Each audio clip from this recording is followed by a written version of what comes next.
Hello, હું કલ્પા ત્રિવેદી. જય શ્રી કૃષ્ણ. આજે આપણે દ્વારકેશ ફૂડ સિરીઝમાં આપણે મખાનાની ખીર બનાવશું. આપણે 1 ચમચી ઘી લઈ લીધું છે, એમાં 1 વાટકો ભરીને આપણે મખાના લઈ લેશું. હવે તેને આવી રીતે રોસ્ટ કરી લેશું. હવે આપણા ડ્રાય રોસ્ટ થવા માંડ્યા છે. હવે આપણે ગેસ બંધ કરી દઈશું અને ઠંડુ થવા દઈશું અને એક મિક્સર બાઉલમાં આપણે એને પીસી લેશું. આ મખાનાનો પાવડર આપણો દરદરો થઈ ગયો છે, જેને આપણે ઘીમાં શેકી લીધા હતા.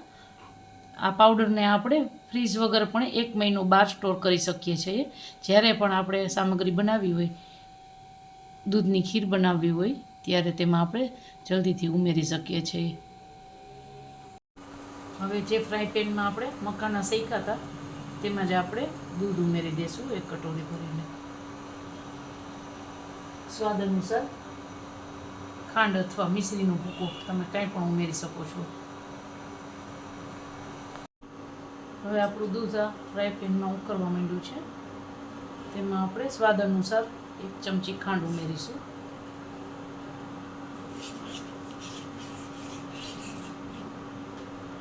ચપટી 1 આપણે એલચી જાયફળનો ભૂકો ઉમેરીશું. હવે દૂધ ઉકળવા માંડ્યું છે, તેમાં આપણે થોડોક મખાનાનો પાવડર ઉમેરશું. જે આપણે ડ્રાય રોસ્ટ કરીને રાખ્યા હતા, તેમાંથી થોડાક આપણે મખાના શેકેલા રાખી દીધા છે. જે બધો ભૂકો નથી કરી નાખ્યો, તે થોડાક ઉમેરીશું. એટલે આખા મખાના પણ ખૂબ જ સરસ લાગે અંદર રોસ્ટ કરેલા. આપણી આ ખીર બનવા માંડી છે.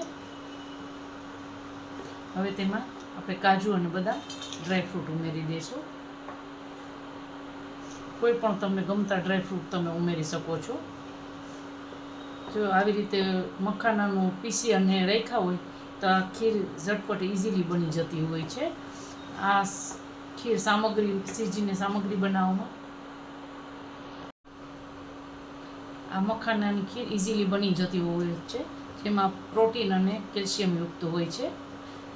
એટલા માટે આપણે કોઈ પણ સાંધાના દુખાવામાં ખૂબ જ લાભદાયક હોય છે ને ઝડપથી બની જતી આ રેસીપી છે. મખાના ફરાળી હોવાથી આ ખીર આપણે કોઈ પણ વ્રત કે ઉપવાસ કર્યો હોય ત્યારે પણ લઈ શકીએ છીએ. હવે આપણી આ ખીર બની ગઈ છે. મખાનાનો ભૂકો નાખ્યો હોવાથી જો ખીર એકદમ સરસ ઘટ બનવા માંડી છે. હવે તેને આપણે સર્વ કરી દઈએ. હવે આપણી આ ખીર તૈયાર થઈ ગઈ છે મખાનાની. હવે તેને આપણે સર્વ કરીએ. આપણી આ મખાનાની ખીર બની ગઈ છે, જે રેડી થઈ ગઈ છે.